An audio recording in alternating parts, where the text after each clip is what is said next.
Hi guys, welcome to Dad to Dan. I'm Dan, and today we're going to have a look through what is B2b. I know, as you will do, starting a job in sales, there's loads of acronyms and it's quite confusing. So I found that quite difficult, so we're going to talk through what B2b is, what the difference is with B2C, and maybe some examples of these. This is all coming up next. I hope you enjoy.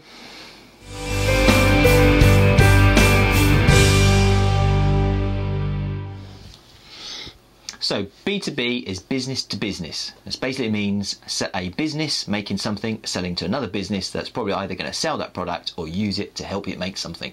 That's what business to business is.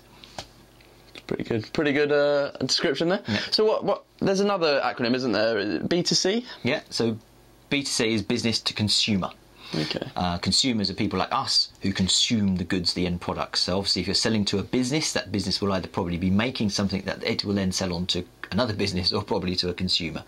So that's the difference. So and in terms of sort of sales, you know, selling to a business, it's slightly different selling to a consumer. Now, you know, if you're selling to a business, it's probably going through some sort of tender process. There's a professional buyer involved, probably, or somebody who's used to buying stuff.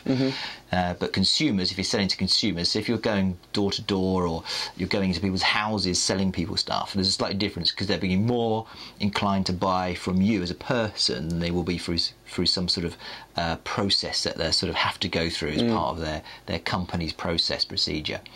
But I suppose, yeah, in the way that I always look at it, when I started out working, I was in a restaurant, as lots of people probably were at home, you know, working in a restaurant or a bar or in a little corner shop. That is, in essence, the sort of a very simplistic version of B2C, isn't it? Yeah.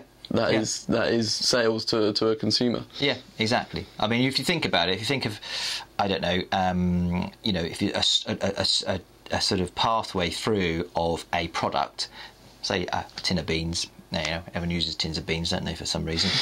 But you know, you've got the plant that's going to make the beans. They've got to buy raw beans. They've got to buy the sauce or the ingredients for the sauce. They've got to buy the tins to make the tin cans out of the paper to make the wrapping for the thing and the packaging.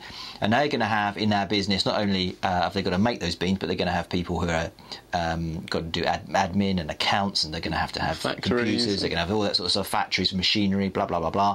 But then eventually those cans get sold to either wholesalers or shops or stores. So that's another business. So they're selling from business to down there, and then those stores eventually be selling to the consumer.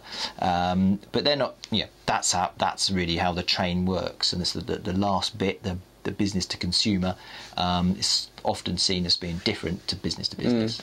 I guess just to sort of wrap it up, business to business, you're selling to somebody whose job it is to buy that. Yep. Whereas sort of B2C, business to consumer, you're selling to people like us, you know, people who walk into a shop or into, you know, in something similar, and will just buy more spontaneously. Yeah, it's a good summary. Why didn't you just say that in the first place? All right, well, we'll do that next time.